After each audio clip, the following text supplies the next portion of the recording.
अब आप Shanti Kunj video YouTube channel देखें कभी भी कहीं भी। डाउनलोड करें Shanti Kunj video mobile app Google play store से। अवतारी नर्तन धारण कर प्रभु धरती पर आते हैं। जो श्रद्धा का मूल्य चुकाते वे ही लाभ उठाते हैं, वे ही लाभ उठाते हैं।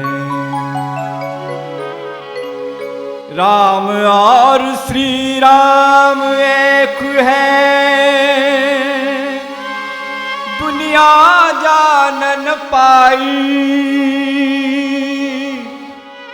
दोनों ने ही एक तरह की, दोनों ने ही एक तरह की रामायण दोहराई। सुनो रे संतों दोनों के प्रभुताई, सुनो रे संतों दोनों के प्रभुताई। राम और श्री राम एक हैं, दुनिया जान न पाई। राम और श्री राम एक हैं, दुनिया जान न पाई। दोनों ने ही एक तरह की, दोनों ने ही एक तरह की रामायण दोहराई। सुनो रे संतों दोनों के प्रभुताई, सुनो रे संतों दोनों के प्रभुताई।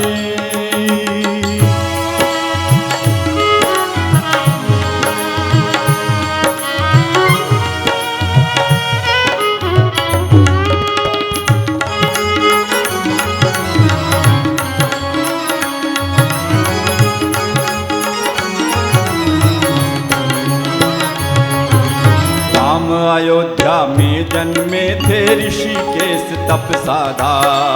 राम अयोध्या में जन्मे थे ऋषिकेश तपसाधा। बला अति बला विद्या पाई चीर अनेकों बाधा। बला अति बला विद्या पाई चीर अनेकों बाधा। कर दूषण त्रिशिरा बलिबद कर ठकुराई दिखलाई। हर दूषण त्रिशिरा बलिबद कर ठकुराई दिखलाई। दोनों ने ही एक तरह की, दोनों ने ही एक तरह की रामायण दोहराई। सुनो रे संतों दोनों के प्रभुताई, सुनो रे संतों दोनों के प्रभुताई।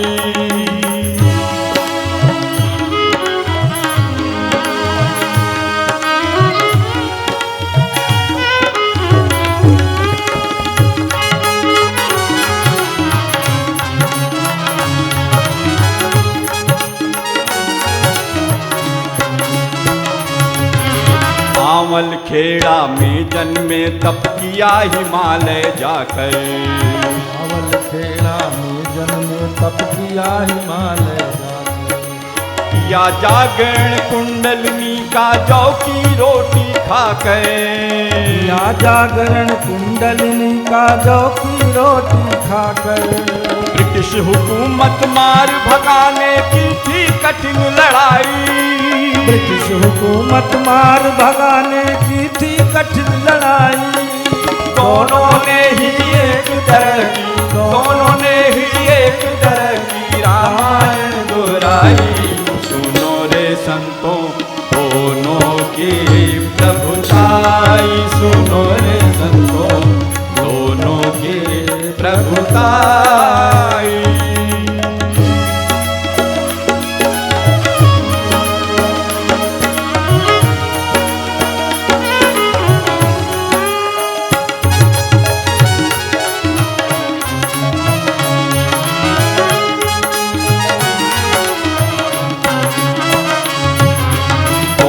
पुरुष विराट संगठन करता भी दोनों हैं। दोनों पुरुष विराट संगठन करता भी दोनों। संत और योद्धा दोनों हैं, दुख हरता दोनों हैं। संत और योद्धा दोनों हैं, दुख हरता दोनों हैं। मर्यादा पुरुषोत्तम दोनों, विमल हृदय सुखदाई। मर्यादा पुरुषोत्तम दोनों, विमल हृदय सुखदाई। दोनों ने ही एक तरह की, दोनों ने ही एक तरह की रामायण दोहराई। सुनो रे संतों, दोनों के प्रभुताई। सुनो रे संतों, दोनों के प्रभुताई।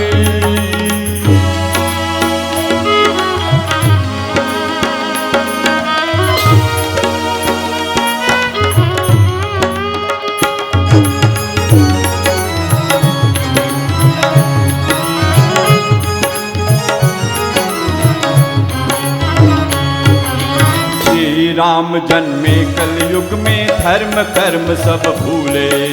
श्री राम जन्मे कलयुग में, धर्म कर्म सब भूले। वह साहित्य लिखा जो नास्तिक के भी मन को छूले। वह साहित्य लिखा जो नास्तिक के मन को भी छूले। वैज्ञानिक आध्यात्मवाद की ज्योति अखंड जलाई। वैज्ञानिक आध्यात्मवाद की ज्योति अखंड जलाई। दोनों ने ही एक तरह की, दोनों ने ही एक तरह की रामायण दोहराई। सुनो रे संतों, दोनों के प्रभुताई। सुनो रे संतों, दोनों के प्रभुताई। राम और श्री राम एक है, दुनिया जान न पाई। राम और श्री राम एक है, दुनिया जान न पाई। दोनों ने ही एक तरह की, दोनों ने ही एक तरह की रामायण दोहराई। सुनो रे संतों, दोनों के प्रभुताई। सुनो रे संतों, दोनों के प्रभुताई। सुनो रे संतों, दोनों के प्रभुताई। सुनो रे संतों, सुनो रे संतों, सुनो रे संतों, दोनों के प्रभुताई।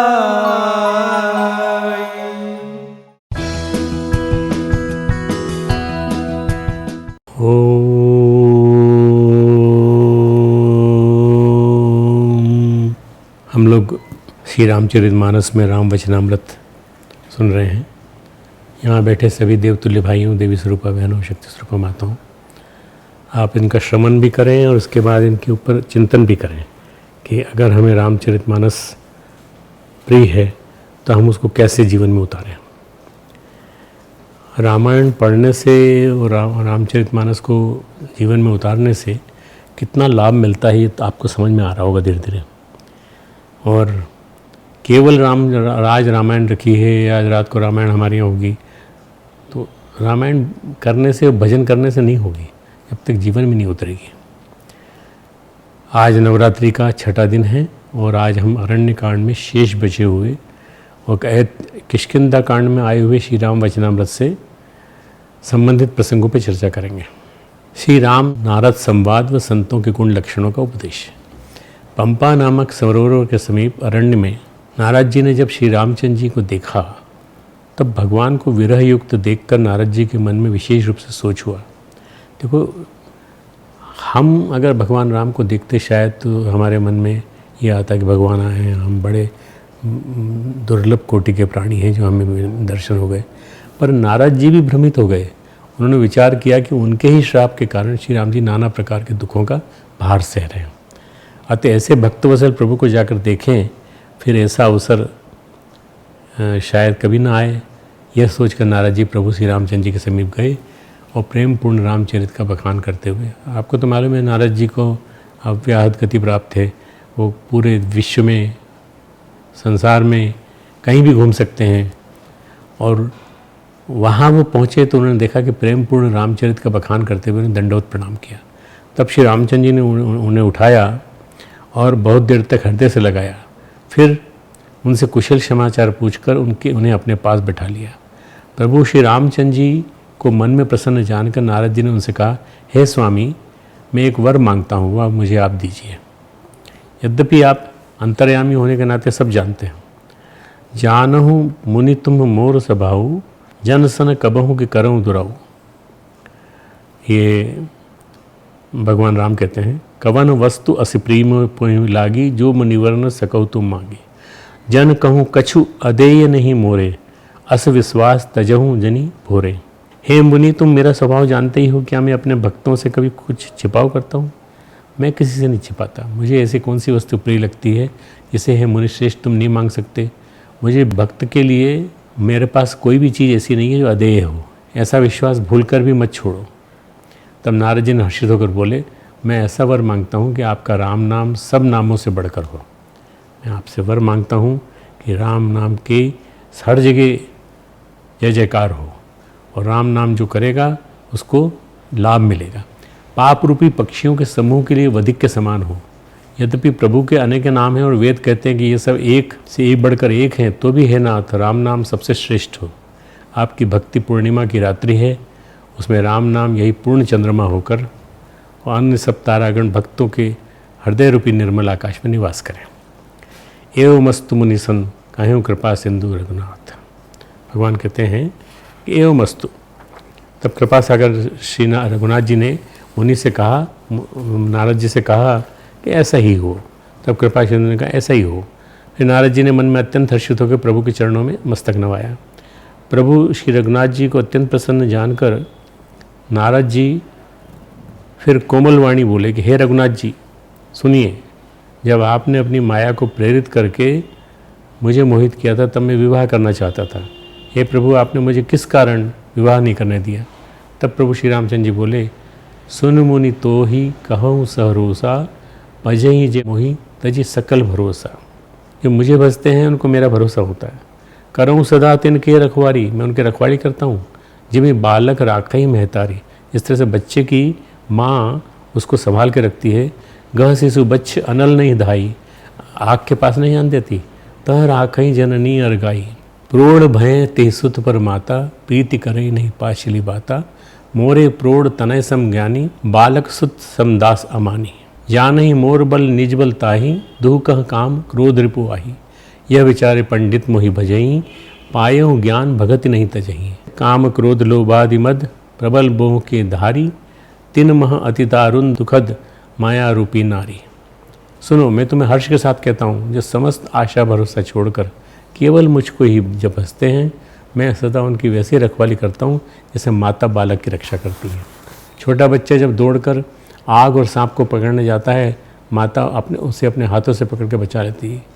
लेकिन वही बालक जब बड़ा होकर सयाना हो जाता है तो उस पुत्र पर माता तो प्रेम करती है, लेकिन शिशु की तरह बचाने की चिंता नहीं करती। वो जानती है कि बच्चा हमारा बड़ा है और अब अपने आप को समझता है। संसार में ज्ञानी व्यक्ति सयाने पुत्र के समान है और अपने बल का मान न करने वाला सेवक तुम्हारे समान यानी शिशु पुत्र के समान है। मेरे सेवक को केवल मेरा ही बल रहता है और ज्ञानी को अपना बल होता है। अभी ज्ञानी पुरुष जो है, जरूरी नहीं कि बड़ा हो, महान हो, सब कुछ हो, उसको अपना बल होता है। और मेरे सेवक को जो मेरी सेवा करता है और मेरी में भक्ति रखता है, उसको मेरा बल रहता है। पर काम क्रोध रूपी शत्रु तो दोनों के लिए हैं, ज्ञानी को भी और सेवक को भी। क्योंकि भक्त के शत्रुओं को मारने की जिम्मेदारी मुझ पर रहती है, क्योंकि वो मेरे परायण होकर मेरा ही बल मानता है। परंतु अपने बल को मानने वाले ज्ञानी के शत्रुओं का नाश करने की जिम्मेदारी मुझ पर नहीं है। ज्ञानी जो शत्रुओं का नाश करने की जिम्मेदारी भगवान पे छोड़ देता है। ऐसा विचार कर बुद्धिमान लोग मुझको ही भजते हैं, यानी वे ज्ञान प्राप्त होने पर भी भक्ति को नहीं छोड़ते। काम क्रोध लोभ और मद मोह आदि अज्ञान की प्रबल सेना है। इसमें माया रूपिणी स्त्री तो अत्यंत दारुण दुख देने वाली है। सुन मुनि कह पुराण श्रुति संता, या नारद जी का संवाद चल रहा है भगवान राम से। मोह विपिन कहूँ नारी बसंता, जप तप नेम जलाश्रय धारी। होई ग्रीष्म सोशई सब नारी, काम क्रोध मद मत्सर भेका। इन्हीं हर्षप्रद वर्षा एका, दुर्वासना कुमुद समदाई। तिन कह सरद सदा सुखदाई, धर्म सकल सरसीरुह वृंदा। होई हिम तिनहि दहई सुघुमंदा। पुनि ममता जवास बहुताई, पलियो नारी शिशिर ऋतु पाई। पाप उलू निकर सुखकारी, नारी निविड़ रंजनी अधिकारी। बुद्धि बल सील सत्य सब मीना, मनसी सम त्रि कहीं प्रवीणा। इसके बाद दोहा है, अवगुण मूल सूल प्रद, प्रमदा सब दुख खान, ताने की निवारण, मुनि में यह जी जान। 44वां दोहा है। हे मुनि सुनो, पुराण वेद और संत कहते हैं कि मोह रूपी वन को विकसित करने के लिए स्त्री वसंत ऋतु के समान है। जब तप नियम रूपी संपूर्ण जल के स्थानों को स्त्री ग्रीष्म रूप होकर सर्वथा सोख लेती है। काम क्रोध मद और मत्सर डाह यानी डाह आदि मेंढक हैं। इनको वर्षा ऋतु होकर हर्ष प्रदान करने वाली एकमात्र यही स्त्री है। बुरी वासनाएं कुमुदों के समूह के रूप में हैं। उनको सदैव सुख देने वाली ये शरद ऋतु है। समस्त धर्म कमलों के झुंड हैं। यह नीच विषयजन्य सुख देने वाली स्त्री हिम ऋतु होकर उन्हें जला डालती है। फिर ममता रूपी वन का समूह स्त्री रूपी शिशिर ऋतु को पाकर हरा भरा हो जाता है। देखिए ऋतु के साथ कैसा जोड़ा है स्त्री को। पाप रूपी उल्लुओं के समूह के लिए यह माया रूपी स्त्री सुख देने वाली, पाप रूपी उल्लुओं के समूह के लिए इनके चक्कर में पड़ जाते हैं। उनको भगवान श्री राम कहते हैं ये उल्लुओं के समूह है। यह माया रूपी स्त्री सुख देने वाली घोर अंधकारमयी रात्रि है। और बुद्धि बल शील और सत्य ये सब मछलियाँ हैं, उनको फंसाकर नष्ट करने के लिए स्त्रीवंशी समान है। चतुर्पुरुष ऐसा कहते हैं। चूँकि युवती स्त्री अवगुणों की मूल है, पीड़ा देने वाली और सब दुखों की खान है, इसलिए हे मुनि मैंने जी में ऐसा जानकर तुमको विवाह करने से रोका था। यहाँ प्रभु जिस श्री राम जिस स्त्री की चर्चा कर रहे हैं वो माया है। नारी जाति से यहाँ अभिप्राय नहीं सोचा जाना चाहिए। किसी को ये नहीं सोचना चाहिए। कई बार लोग व्याख्या करते समय ये कहते हैं कि तुलसीदास जी ने स्त्री की बहुत निंदा की है। स्त्री की नहीं, माया है। नारी जाति से यहाँ अभिप्राय नहीं सोचा जाना चाहिए। यहाँ किसी भी तरह की नारी की निंदा की कोई चर्चा नहीं है, ना कोई बात तो माया की हो रही है, जो सबको साधुओं को हर जन जन को भ्रमित करती रहती है, उन्हें भटकाती रहती है। श्री रघुनाथ जी के से परम सुंदर वचन सुनकर नारद मुनि का शरीर पुलकित हो गया और नेत्रों में प्रेमाश्रु भर आए। फिर नारद मुनि आदर से रघुनाथ जी से बोले, हे विज्ञान विशारद श्री राम जी, हे रघुवीर, अब कृपा कर संतों के लक्षण कहिए। तब श्री रामचंद्र जी ने कहा, सुन मुनि, बिल्कुल वो अनायासी बीच में आ गए, न जाने कहाँ से हवा में उड़ते उड़ते, और इतने सारे क्वेश्चन पूछ रहे हैं कि इनका लक्षण बताइए, इनके लक्षण बताइए। सुन मुनि, संतन के गुण कहूँ, जिनते मैं उनके बस रहूँ, जिनकी वजह से मैं उनके बस में रहता हूँ। षट विकार जिद अनघ अकामा, अचल अकिंचन सुचि सुख धामा। अमित बोध अनिह मित भोगी, सत्यसार कवि कोविद जोगी। सावधान मानद मदहीना, धीर धर्म गति परम प्रवीणा। हे मुनि सुनो, मैं संतों के गुणों को कहता हूँ जिनके कारण मैं उनके वश में रहता हूँ। भगवान किनके वश में रहते हैं? संतों के गुण में। संतों के जो व्यक्ति इन 6 विकारों पर विजय प्राप्त कर रहे हैं, काम क्रोध लोभ मोह मद और मत्सर, विजय प्राप्त किए हुए, पाप रहित कामना रहित निश्चल अकिंचन बाहर भीतर से पवित्र, सुख के धाम असीम ज्ञानवान, इच्छा रहित मिताहारी सत्यनिष्ठ कवि विद्वान योगी होते हैं। ये सावधान, दूसरों को मान देने वाले, अभिमान रहित, धैर्यवान, धर्म के ज्ञान और आचरण में अत्यंत निपुण होते हैं। इनका व्यक्तित्व गुणों की खान होता है। ये संसार के दुखों से रहित, संदेहों से सर्वथा परे होते हैं। मेरे चरण कमलों को छोड़कर उनको न यह देह प्रिय होती है, न अपना घर। निज गुण श्रवण सुनत सकुचाही, पर गुण सुनत अधिक हर्षाई। अपने गुण सुनने के बाद वो इनको बहुत अच्छा नहीं लगता, सकुचा जाते हैं, शर्मीले हो जाते हैं। पर दूसरे के गुण सुनने के बाद इनको बहुत हर्ष होता है। समसी तल नहीं त्याग ही नीति, सरल स्वभाव सभई सन प्रीति। जप तप व्रत दम संयम नेमा, गुरु गोविंद विप्रपद प्रेमा। श्रद्धा क्षमा तो मयत्री दाया, मुदिता मम पदम प्रीति अमाया। बिरति विवेक विनय विज्ञाना, बोध जथारथ वेद पुराना। दंभ मान मद करई न काऊं, भूलिन देहि कुमारक पाऊं। गावई सुनई सदा मम लीला, हेतु रहित परहित रत सीला। छंद है कही सकन सारद शेष नारद, सुनत पद पंकज कहे। संत व्यक्ति अपने कानों से अपने ही गुण सुनने में सकुचाते हैं, जबकि दूसरों के गुण सुनने से उन्हें विशेष हर्ष होता है। इनके मन में समता और शीतलता का वास होता है। ये न्याय का कभी त्याग नहीं करते। संत लोग होते हैं सरल स्वभाव के होते हैं और सभी से प्रेम करते हैं। संत व्यक्ति जप तप व्रत दम संयम नियम पालन में लगे रहते हैं, वो गुरु गोविंद व ब्राह्मणों के चरणों में प्रेम रखते हैं। उनके मन में, अब ब्राह्मण जाति का मत मानना आप, ये ब्राह्मण ये माना कि जो जिसके जीवन में ब्राह्मणत्व आ गया हो। उनके मन में श्रद्धा, क्षमा, मैत्री, दया, मुदिता और भगवान के प्रति निष्कपट प्रेम होता है। उन्हें वैराग्य, विवेक, विनय, विज्ञान और वेद पुराण का यथार्थ ज्ञान रहता है। वे दंभ, अभिमान, मैंने जो आपको सुनाई ना पूरी चौपाई, उसका ये अर्थ है। वे दंभ, अभिमान और मत कभी नहीं करते, भूलकर भी कुमार पर पैर नहीं रखते। संत व्यक्ति भगवान की लीलाओं को सदैव गाते और सुनते रहते हैं और बिना कारण ही दूसरों के हित में लगे रहने वाले होते हैं। बिना कारण ही दूसरों का हित करते रहते हैं, यानी कोई कारण हो तो कोई बात भी है, परंतु बिना कारण। हे मुनि सनो, संत व्यक्ति के जितने गुण हैं उनको सरस्वती और वेद भी नहीं कह सकते। यह सुनते ही नारद जी ने श्री राम जी के चरण कमल पकड़ लिए। इस प्रकार दीन बंधु कृपालु प्रभु रामचंद्र जी ने अपने मुख से, अपने श्रीमुख से अपने संत भक्तों के विस्तार से गुण कहे और अनेकों तरह से उनकी प्रशंसा करी, उनके गुणों को बखान किया। यदि गौर किया जाए तो श्री रामचंद्र जी अपने संत भक्तों के गुणों की प्रशंसा करने में अपनी वाणी को किसी प्रकार भी संकुचित नहीं करते, अपितु उन्मुक्त भाव से फ्रीली बिल्कुल उनकी खुलकर प्रशंसा करते हैं, जो कि उन्होंने श्री राम नारद संवाद में बताया है। इसके उपरांत किष्किंधा कांड चालू होता है श्री रामचरितमानस का, और उसके पहले मैं थोड़ा सा आपको अरण्य कांड का अंतिम दोहा सुना देता हूँ। दीप शिखासम जुबति तन, मन जनि होसी पतंग, भजहि राम तजि काम मद, करहि सदा सत्संग। 46वां दोहा अरण्य कांड का। युवती स्त्रियों का शरीर दीपक की लो के समान है। अब ये युवती स्त्री से मतलब इनका ये है कि जो इनको मोहने की कोशिश करे, तो उसका पतंगा ना बन, काम और मत को छोड़कर श्री रामचंद्र जी का भजन कर, सदा सत्संग कर, ये तुलसीदास जी कहते हैं। किष्किंधा कांड के आरंभ में ही वानर राज सुग्रीव के आदेश पर हनुमान जी श्री राम लक्ष्मण जी का भेद लेने, परिचय व उनके आने का कारण जानने के लिए अपना वेश बदल कर उनसे मिलने जाते हैं ब्राह्मण वेश में। उनसे उनका परिचय पूछते हैं। तब श्री रामचंद्र जी कहते हैं, कौशलेश दशरथ के जाए, हम पितु बच मानी बन आए, नाम राम लक्ष्मण दो भाई। परिचय दे रहे हैं भगवान राम लक्ष्मण दोनों को परिचय दे रहे हैं। संग नारी सुकुमारी सुहाई, यहाँ हरि निश्चर वे देही, विप्र विरही हम खोजते ही, आपन चरित कहाँ हम गाई, कहूँ विप्र निज कथा बुझाई।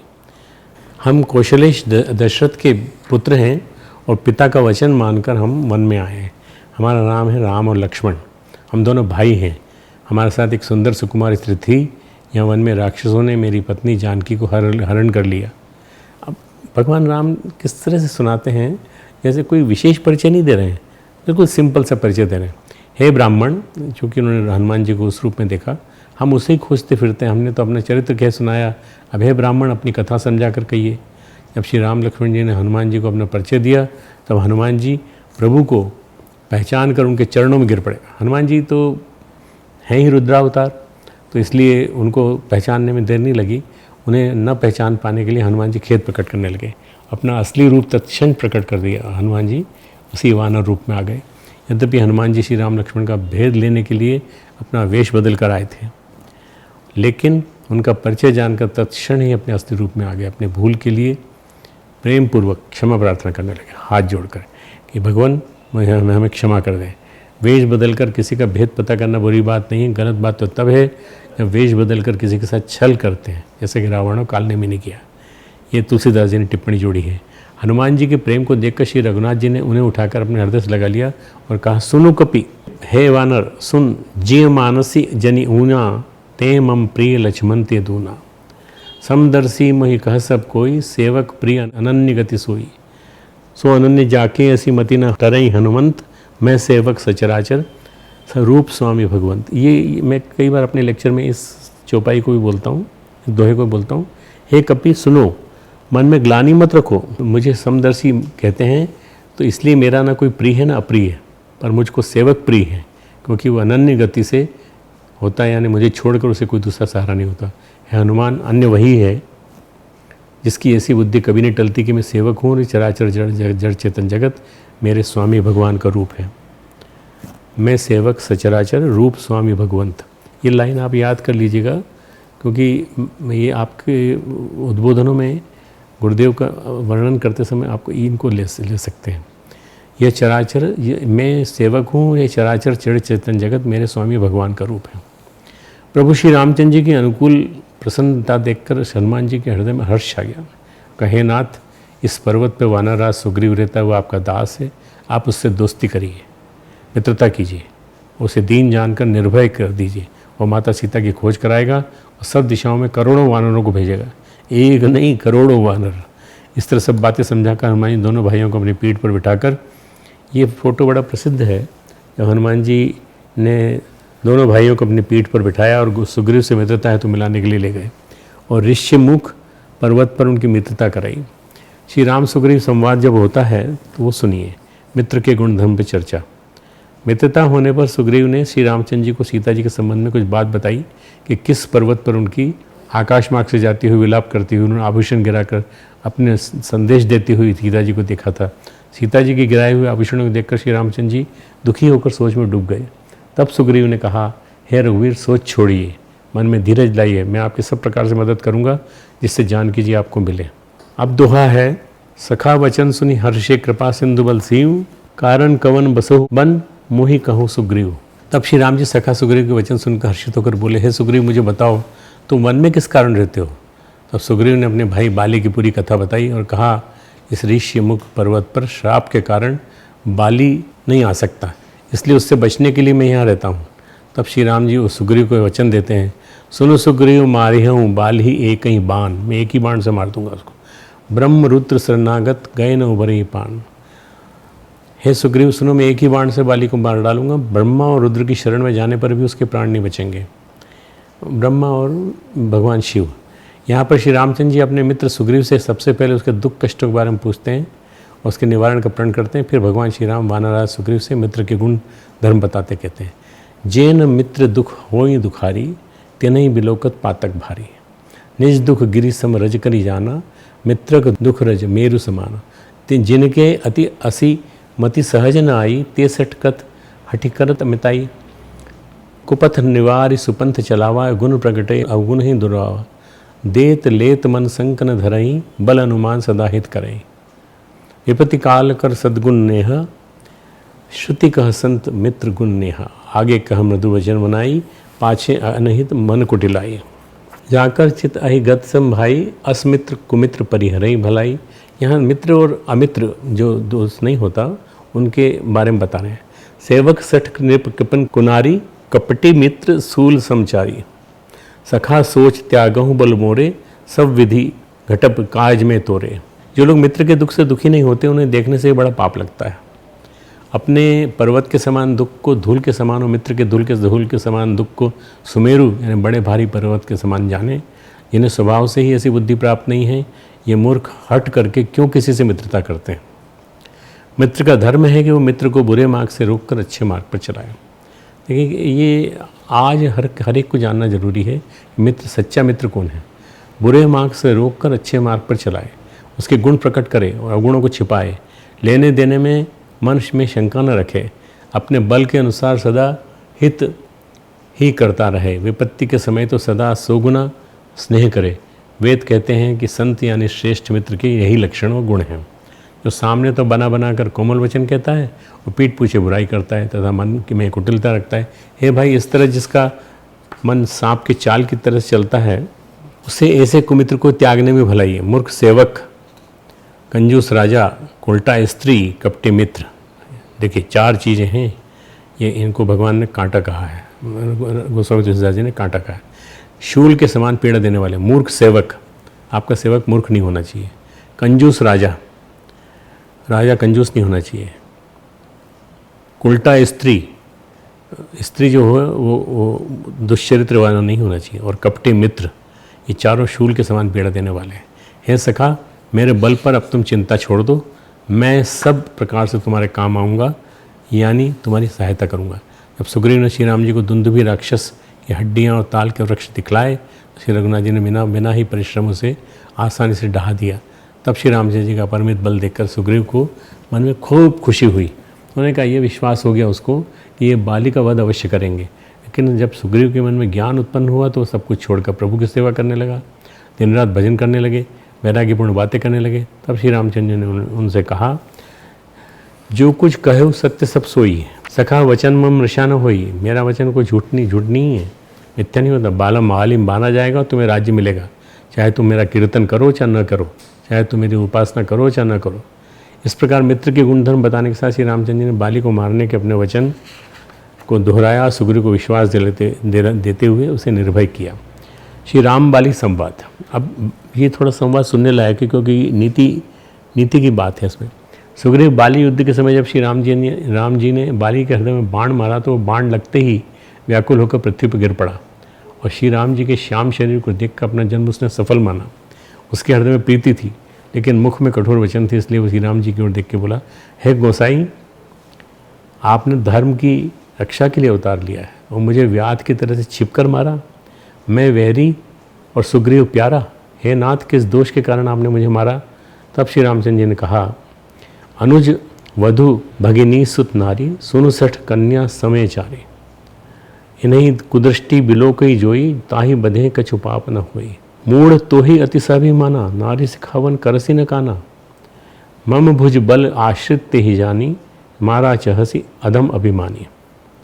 हे मूर्ख, ये 8वां दोहा है किष्किंधा कांड का। हे मूर्ख सुन, छोटे भाई की स्त्री, बहन, पुत्र की स्त्री और कन्या, ये छोटे भाई की स्त्री, बहन, पुत्र की स्त्री और कन्या चारों समान हैं। इनको जो कोई बुरी दृष्टि से देखता है उसे मारने में कुछ भी पाप नहीं होता। अगर मारना पड़े तो कोई दिक्कत नहीं है, अगर तू उनको बुरी दृष्टि से देखता है तो। हे मूढ़, तुझे अत्यंत अभिमान है, तूने अपनी स्त्री की सीख पर भी ध्यान नहीं दिया। सुग्रीव को मेरे भुजाओं का बल का आश्रित जानकर भी अरे अधम अभिमानी, तूने उसको मारना चाहा। इस प्रकार श्री रामचंद्र जी ने बाली से कठोर किंतु सत्य वचनों का प्रयोग करते हुए उसे उत्तर दिया। तब बाली ने कहा कि हे श्री राम जी, सुनिए, आपसे मेरी चतुराई नहीं चल सकती। हे प्रभु, अंतकाल में आपकी शरण पाकर मैं अब भी पापी रहा क्या? तब बाली के कोमल वचन सुनकर श्री राम जी ने उसके सिर को अपने हाथ से स्पर्श किया और अपनी गोद में लिया और कहा, अचल करो तनु राखऊ प्राणा। मैं तेरे शरीर को अचल कर देता हूँ, तुम प्राणों को रखना। तब बाली ने कहा, मुनिजन प्रत्येक जन्म में अनेक प्रकार का साधन करते हैं, लेकिन अंतकाल में उनके मुख से राम नाम नहीं निकलता, जिनके नाम के बल से शंकर जी काशी में सबको मुक्ति देते हैं। वह श्री राम स्वयं मेरे नेत्रों के सामने आ गए। ऐसा संयोग क्या फिर कभी बन पड़ेगा? इसलिए हे नाथ, मुझ पर दया दृष्टि कीजिए, मुझे वर दीजिए, मैं आपके चरणों में प्रेम करूं। इस प्रकार श्री राम के चरणों में दृढ़ प्रीति करके बाली ने शरीर छोड़ दिया, आसानी से त्याग दिया। अब इसके बाद बाली के मरने पर उसकी पत्नी तारा खूब विलाप करती है। तारा और श्री राम जी के चंद जी का संवाद। तारा विकल देखी रघुराया, तीन ज्ञान हरि लीनी माया। बाली के मरने पर उसकी पत्नी तारा अनेकों प्रकार से विलाप करने लगी। तब तारा को व्याकुल देखकर श्री रघुनाथ जी ने उसे ज्ञान दिया और उसके अज्ञान को हर लिया। देखो, केवल बाली को मारना एक बात नहीं थी, बल्कि बाली के साथ साथ जो पूरा कुटुंब था वो उसको समझाना जरूरी था। उसके अज्ञान को हर लिया और कहा, क्षितिजल पावक गगन समीरा, पंच रचित अति अधम शरीरा। प्रकट सो तनु तव आगे सोवा, जीव नित्य कही लगी तुम रोवा। उपजा ज्ञान चरण तब लागी, लीने सी परम भगति वर मांगी। 10वां दोहा। पृथ्वी जल अग्नि आकाश और वायु, इन 5 तत्वों से ही अत्यंत अधम शरीर रचा है। और शरीर तो प्रत्यक्ष तुम्हारे सामने सोया हुआ है और जीव नित्य है, फिर तुम किसके लिए रो रही हो? भगवान समझा रहे हैं तारा को, जीव नहीं मरता कभी भी। जो गीता का ज्ञान है वो यहाँ दे रहे हैं। जब ज्ञान उत्पन्न हो गया तो भगवान के चरणों में लगी, उसने परम भक्ति का वर मांग लिया। इस प्रकार श्री रामचंद्र जी ने मित्र सुग्रीव को दिया हुआ वचन पूरा किया और उसकी पत्नी तारा को परम भक्ति का वरदान देकर उसका जीवन सार्थक किया। इसके उपरांत श्री राम ने सुग्रीव को बाली की विधि पूर्वक सब मृतक कर्म करने का कहा और अपने छोटे भाई, मरणोत्तर कर्म जो होते हैं सारे सारे कर्मकांड कराए। छोटे भाई लक्ष्मण को समझा कर कहा, राज देहु सुग्रीव ही जाई, तुम जाकर सुग्रीव को राज्य दे दो। किनसे कहा? लक्ष्मण को समझा के कहा कि राज देहु सुग्रीव ही जाए, तुम जाकर सुग्रीव को राज्य दे दो। तब लक्ष्मण ने सब नगरवासियों को बुलाकर उनके सामने सुग्रीव को राज्य, भगवान राम ने नहीं दिया, भगवान राम ने लक्ष्मण को भेजा कि इनको सुग्रीव को राज्य दे दो। तो लक्ष्मण ने सब नगरवासियों को बुलाकर राज्य और अंगद को युवराज पद दिया। फिर श्री राम ने सुग्रीव को बुलाकर उन्हें बहुत प्रकार से राजनीति की शिक्षा दी और कहा प्रभु सुनो सुग्रीव हरीसा, पूर्ण जाऊं 10 चारि बरीसा। गत कृषम वर्षा ऋतु आई, रही हूँ निकट सेल पर छाई। अंगत सहित करो तुम राजू, संतत हृदय धरऊ मम काजू। हे वानरपति सुग्रीव, मैं 14 वर्ष तक किसी बस्ती में नहीं जाता। मैं ये प्रतिज्ञा करके आया हूँ। अतः अब ग्रीष्म ऋतु बीत कर वर्षा ऋतु आ गया, अतः मैं यहाँ पर्वत पर टिका रहूँगा।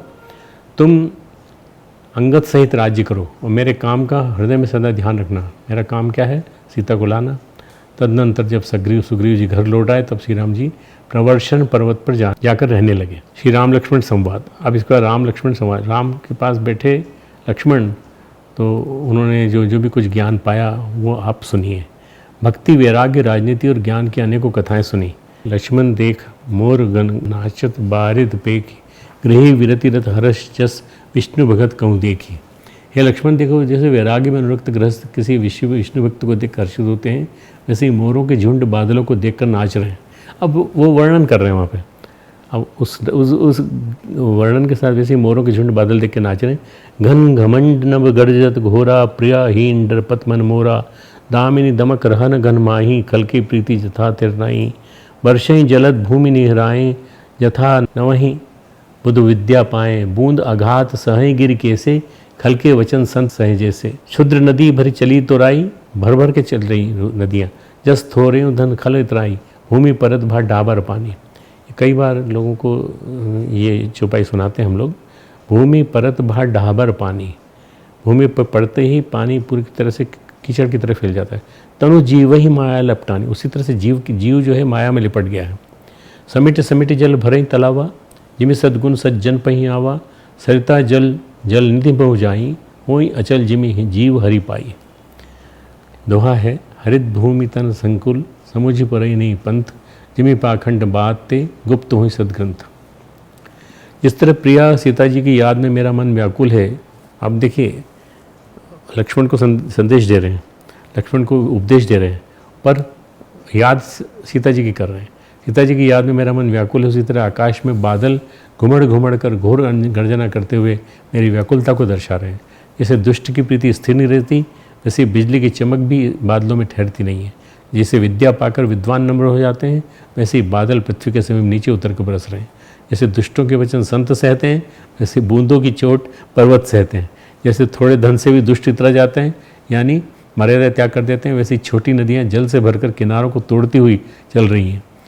जैसे शुद्र जीव के माया लिपट गई हो, उसी तरह पृथ्वी पर पड़ते ही पानी कीचड़ रूपी माया के संपर्क में आने के कारण गंदला हो जाता है।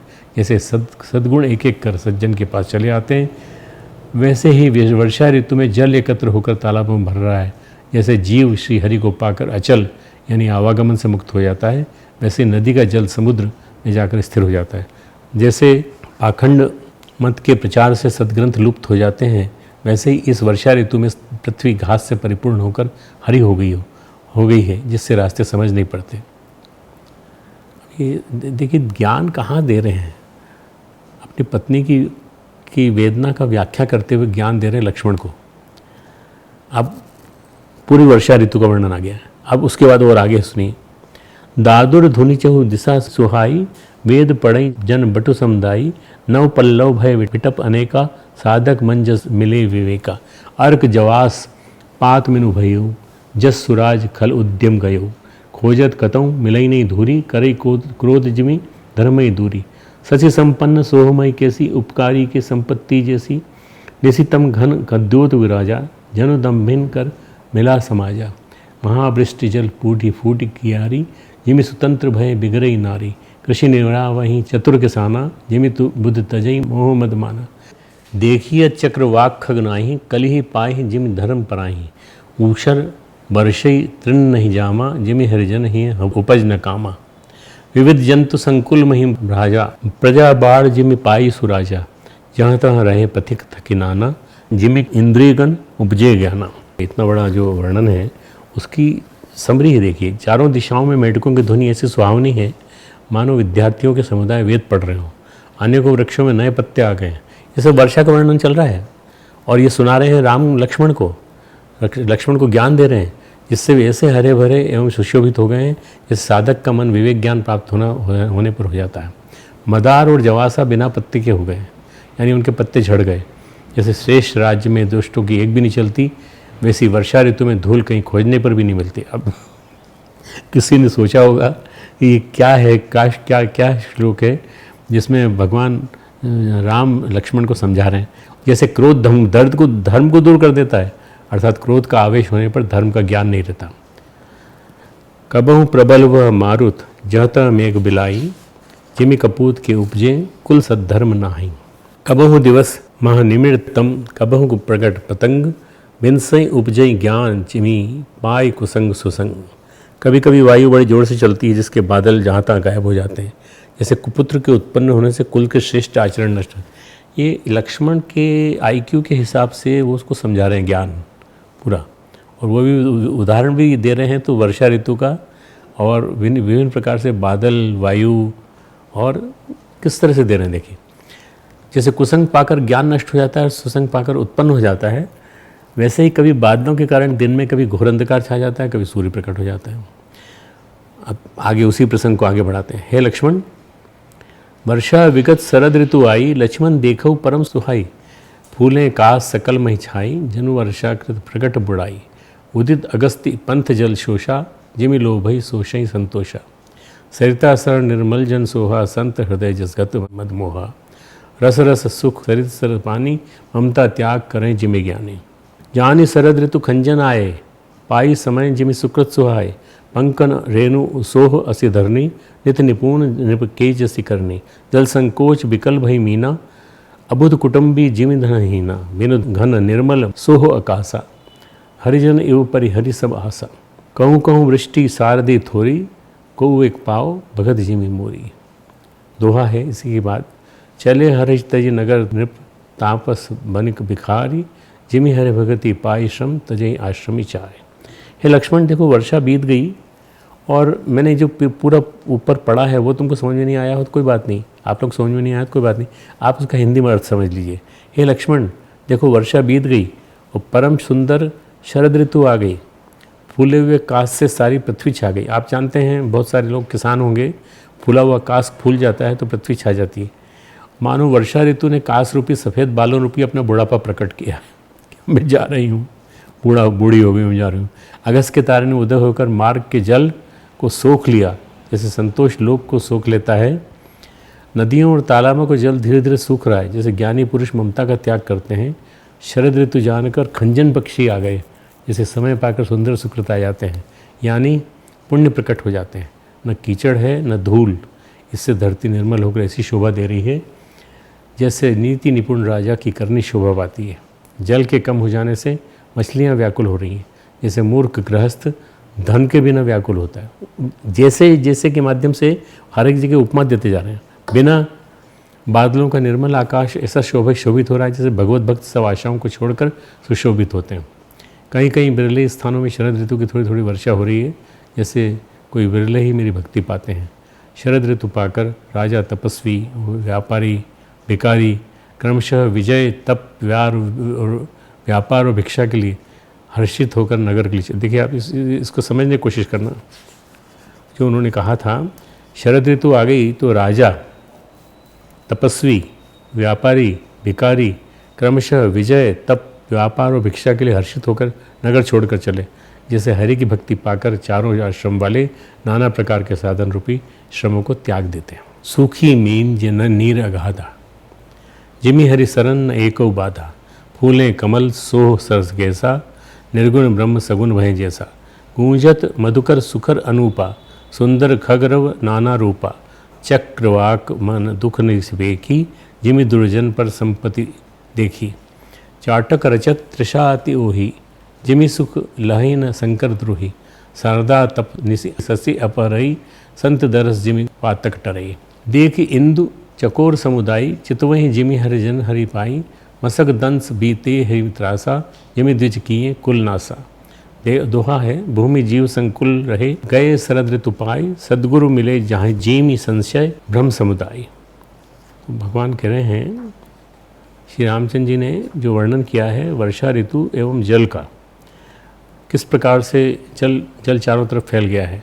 जो जल में हैं मछलियाँ वे सुखी हैं, जैसे श्रीहरि के शरण में चले जाने पर एक भी बाधा नहीं रहती। कमलों के फूलने से तालाब कैसी शोभा दे रहा है, जैसे निर्गुण ब्रह्म सगुण होने पर शोभित होता है। भंवरे अनुपम शब्द कहते हैं, वो गूंज रहे हैं। पक्षियों के नाना प्रकार के सुंदर शब्द हो रहे हैं। रात्रि देखकर चकवे के मन में वैसे ही दुख हो रहा है जैसे दूसरे की संपत्ति को देखकर दुष्ट को होता है। पपीहा रट लगाए है, उसको बड़ी प्यास है, जैसे शंकर जी का द्रोही सुख नहीं पाता, यानी सुख के लिए खींचता रहता है। शरद ऋतु के ताप को रात के समय चंद्रमा हर लेता है, जैसे संतों के दर्शन से पाप दूर हो जाते हैं। चकोरों के समुदाय चंद्रमा को देखकर इस प्रकार टक्की लगाए हैं, जैसे भगवत भक्त भगवान को पाकर उसके निर्निमेष नेत्रों से दर्शन करते हैं। मच्छर और डांस जाड़े के डर से इस प्रकार नष्ट हो गए, जैसे ब्राह्मण के साथ वेर करने से कुल नष्ट हो जाता है। वर्षा ऋतु के कारण पृथ्वी पर जो जीव भर गए थे, वे शरद ऋतु को पाकर वैसे ही नष्ट हो गए, जैसे सदगुरु के मिलने पर संदेह और भ्रम नष्ट हो जाते हैं। इस तरह श्री रामचंद्र जी ने वर्षा ऋतु और शरद ऋतु का बहुत ही सुंदर ढंग से रूपक उदाहरण देते हुए वर्णन किया है। उनके इस वर्णन से स्पष्ट होता है कि उनका ज्ञान कितना गहरा है। इसका वर्णन करने में उन्होंने जिन शब्दों का चयन किया है, उनकी भाषा शैली बड़ी ही अनूठी है। वर्षा ऋतु बीत जाने के उपरांत जब शरद ऋतु आई और मौसम सुहावना हो गया, तब श्री राम का कार्य करने के लिए सुग्रीव चारों दिशाओं से वानरों के समूह को बुलाते हैं। देखो, मौसम के अनुरूप सब काम चल रहे हैं। भगवान वर्षा ऋतु आने के पहले पहाड़ पे चले गए, पर्वत पर वृक्षों की छाया में, और वहाँ निवास करने लगे। और अपने भाई को उन्होंने भेज दिया कि तुम जाके इनको राज्याभिषेक कराओ, सुग्रीव को। और सुग्रीव जो है पूरी तरह से बिजी हैं अपना मैप देख करके कि कहाँ कहाँ वानरों के समूह हैं। सभी वानर आकर श्री राम जी के चरणों में मस्तक नवाते हैं, उनके श्रीमुख के दर्शन से कृतार्थ होते हैं। सेना में एक भी वानर ऐसा नहीं था जिससे श्री राम जी ने कुशल न पूछी हो। अब अगर आप सोच लें कि अगर 10 लाख है, 20 लाख है, 50 लाख वानर हों, तो सबसे उन्होंने पूछा कैसे हो भाई, घर में सब ठीक है। यह व्यवहार सबके प्रति श्री राम जी के आत्मीय स्वभाव को झलकाता है। जब सुग्रीव वानरों को आदेश देते हैं, जाकर चारों दिशाओं में जानकी जी को खोजो और महीने भर में वापस आ जाओ।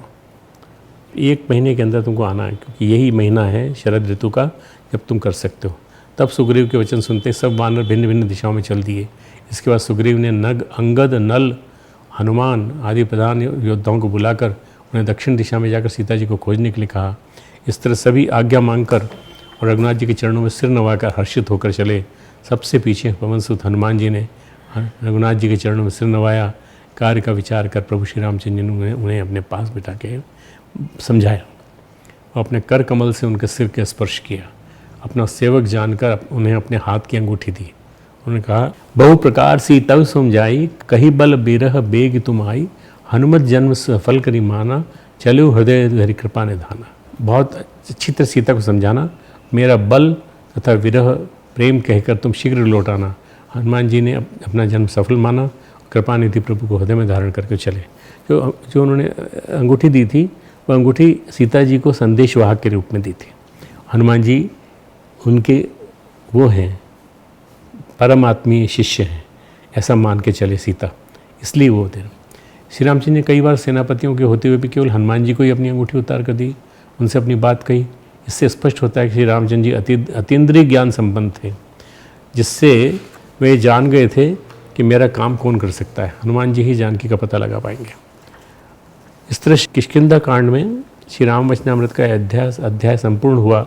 इस कांड में श्री राम का हनुमान, सुग्रीव, बाली, तारा, बाली की पत्नी और लक्ष्मण जी से विशेष संवाद हुआ। सबसे बड़ा संवाद सुग्रीव व लक्ष्मण जी से हुआ। इन संवादों में केवल बाली के साथ हुए संवाद, हम समरी कर रहे हैं इसकी, ताकि आपको समझ में आ जाए कि इतना लंबी चर्चा सुनी हमने। इन संवादों में केवल बाली के साथ हुए संवाद में श्री रामचंद्र जी ने कटु वचनों का प्रयोग किया, क्योंकि वो सत्य थे। बाली को उसकी गलती का एहसास हो और वो अपनी गलती स्वीकार ले। जैसे ही बाली ने अपनी गलती स्वीकारी, तुरंत ही श्री रामचंद्र जी का स्वर कोमल हो गया और वे उसे प्राणदान देने के लिए सहज तैयार हो गए। उन्होंने अपने चरणों में गति दे दी और उसको जाने को कहा। इस किष्किंधा कांड में श्री रामचंद्र जी ने वाल्मीकि बाली को मारकर सुग्रीव को अपना दिया हुआ वचन निभाया। सुग्रीव के राज्याभिषेक में न जाकर पर्वतों में ही निवास कर पिता को दिए गए अपने वचन का पालन किया। पिता को वचन दिया था कि मैं कहीं नहीं जाऊंगा, किसी के घर में भी नहीं जाऊंगा, किसी नगर में भी नहीं जाऊंगा, अपने वन में ही रहूँगा, अपने वचन का पालन किया।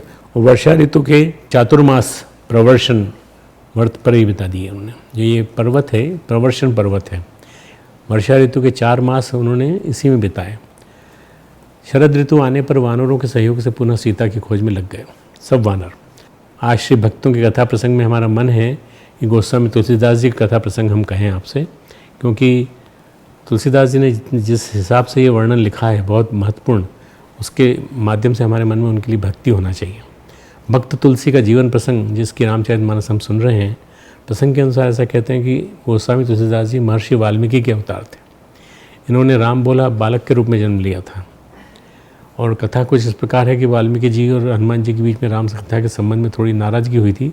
हनुमान जी पत्थरों पर अपने वज्र नाखूनों से राम कथा लिख कर ले गए थे और वाल्मीकि जी को सुनाए थे। तो वाल्मीकि जी को खेद हुआ था कि हनुमान जी के द्वारा रचित इस काव्य को पढ़कर अब मेरा कोई लिखा हुआ न पढ़ेगा न सुनेगा। इस बात को जानकर फिर हनुमान जी ने अपना लिखा हुआ सब समुद्र में फेंक दिया। हनुमान जी ने तो अपनी लिखी राम कथा समुद्र में विसर्जित कर दी, लेकिन महर्षि वाल्मीकि मन ही मन आत्मग्लानि से भर गए।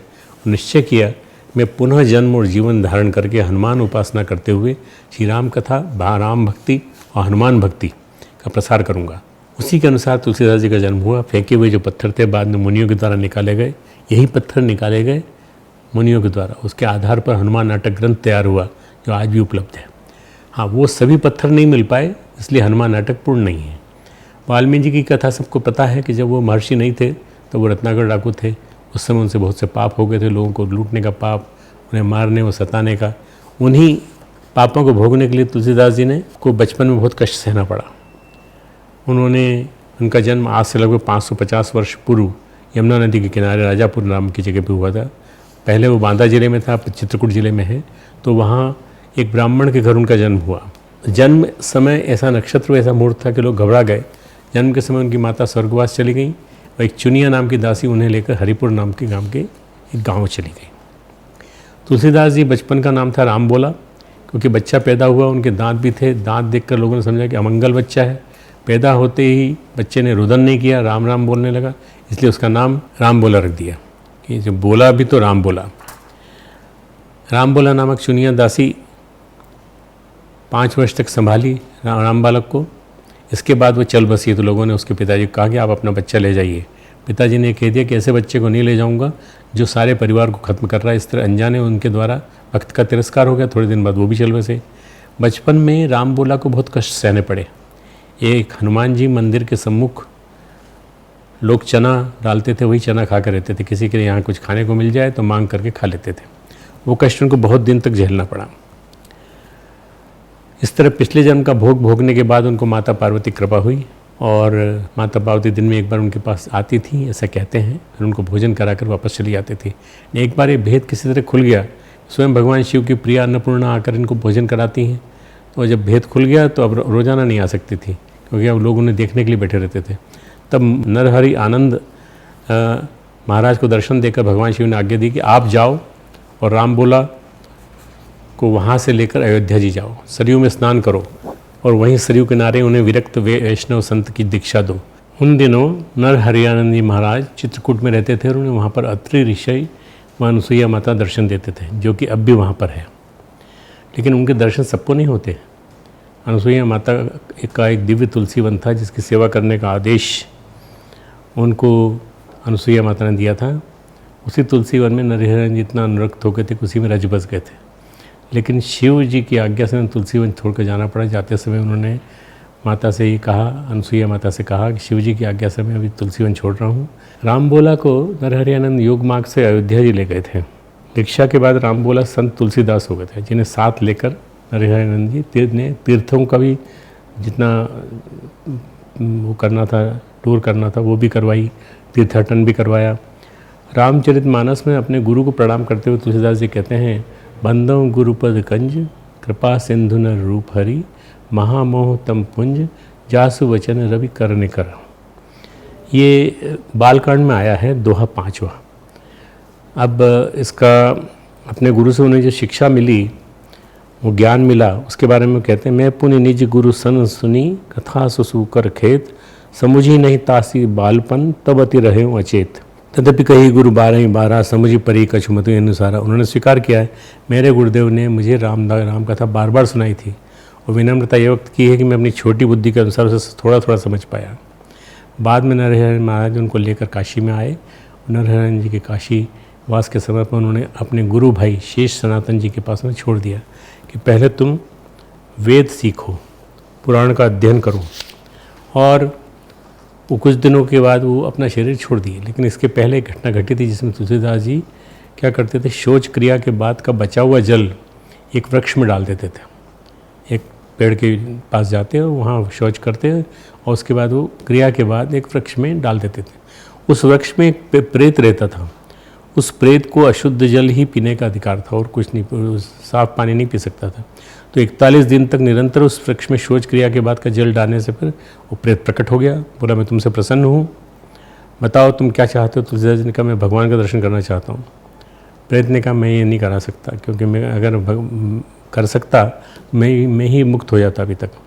लेकिन तुम्हें इतना बता सकता हूँ, काशी में एक जगह सत्संग होता है जहाँ पर हनुमान जी रोज़ाना आते हैं, सबसे बाद में उठ के जाते हैं। बस तुम उनके चरण पकड़ लेना, वही काम करा सकते हैं। तुलसीदास जी उस सत्संग में गए। उस सत्संग से सभी श्रोतागण चले गए। तब तुलसीदास जी ने अंतिम व्यक्ति के पीछे चलना शुरू किया। जब हनुमान जी बनारस में, हनुमान जी के रूप में नहीं थे, हनुमान जी एक साधारण साधु के रूप में थे। उनके चरण कस के पकड़ लिए, बोले अब हम आपको जाने नहीं देंगे, आप हमें राम जी से मिलाइए। कृपा की हनुमान जी ने बोले तुम चित्रकूट जाओ, वहाँ पर हनुमान जी का दर्शन होगा। चित्रकूट में राम जी का दर्शन अश्वरोही के रूप में हुआ। अश्वारोही, अश्व पे चढ़े हुए थे, तो उन्होंने सोचा कोई शिकारी है, तो आँख फेर ली, प्रणाम भी नहीं किया। दूसरी बार उनको भगवान का दर्शन कामदगिरी जो है वो पर्वत है, जिस पर्वत पर भगवान रहे। कामदगिरी की परिक्रमा के साथ समय हुआ। परिक्रमा के समय उनको रामलीला दिखाई दी। उन्होंने अन्य संतों को भी उसे देखने के लिए कहा, लेकिन जब अन्य लोग गए तो वहाँ पर कोई रामलीला नहीं थी। इस तरह दूसरी बार दर्शन हुए, लेकिन तुलसीदास जी ने कहा मुझे संतुष्टि नहीं हुई है। हनुमान जी ने कहा अब तुमको दर्शन अच्छे से होगा। फिर तीसरी बार की प्रसिद्ध घटना है, चित्रकूट के घाट पर भई संतन की भीड़, तुलसीदास चंदन घिसे तिलक देत रघुबीर। ऐसा कहते हैं। इसके बाद तुलसीदास जी को जन्मभूमि की याद आई और वे उस जगह पर गए जहाँ पर एक ब्राह्मण ने अपनी कन्या का विवाह तुलसीदास के साथ करने का हठ कर लिया था। फिर तुलसीदास जी का रत्नावली नाम की कन्या से विवाह हुआ। बाद में रत्नावली के ही एक कटु वाक्य के द्वारा उनको वैराग्य हो गया। फिर वो साधु वेश में काशी रहने लगे। वहाँ पर उनको भगवान की कृपा से आज्ञा हुई तुम राम कथा को लिखो। तुलसीदास जी ने 87 साल की उम्र में लिखा थी राम कथा। ये आप जानेंगे तो आश्चर्य होगा। हम समझते कि हम बूढ़े हो गए, अब हम मर जाएंगे, जल्दी मर जाएंगे, नहीं, सोचना ही नहीं है। इतनी ज़्यादा उम्र में लिखना, और वो भी पूरी की पूरी भगवान की प्रेरणा से। तुलसीदास जी पहले संस्कृत में राम कथा लिख रहे थे, लेकिन सुबह जगने पर उनका लिखा हुआ साफ हो जाता था, जैसे उन्होंने कुछ लिखा ही ना हो। इसके बाद भगवान शिव ने उनसे कहा तुमको संस्कृत में नहीं लिखना है, तुम पहले अयोध्या जी जाओ, वहाँ जाकर हिंदी में लिखो। तो रामचरितमानस को उन्होंने वहाँ की लोक भाषा में लिखा और वही प्रकाशित हुआ। ये रचना वास्तव में शिव जी की है। मतलब ये अगर हम माने तो वास्तव में शिव जी की कराई हुई रचना है।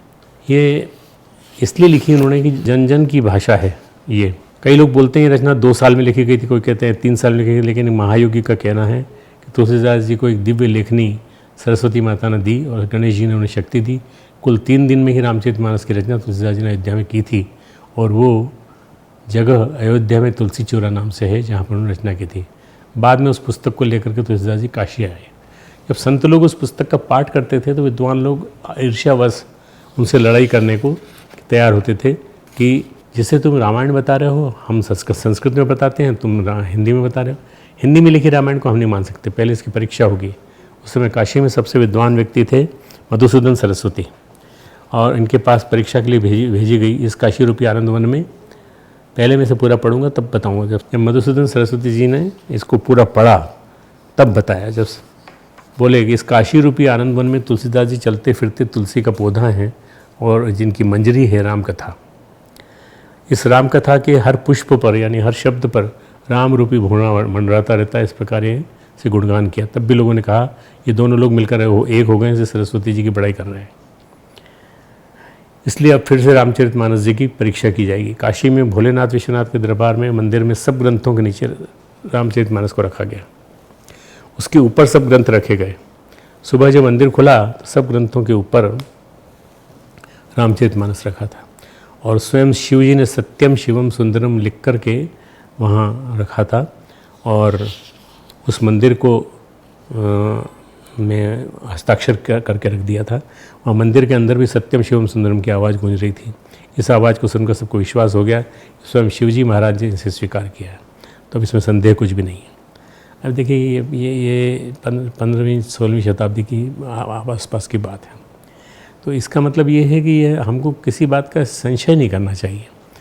उन्होंने राम नाम की महिमा को प्रत्यक्ष दिखलाया। तुलसीदास जी से ईर्ष्या करने वाले लोगों ने एक बार उनके ग्रंथ को ही चुराने की कोशिश की थी। जब चुरा नहीं पाए तो तुलसीदास जी के चरणों में पड़े, आप इस तरह क्यों चरणों में पड़ रहे हैं? तो बताया आपके यहाँ कौन से दो ऐसे बालक हैं धनुष बाण लिए आपके घर की रखवाली करते रहते हैं?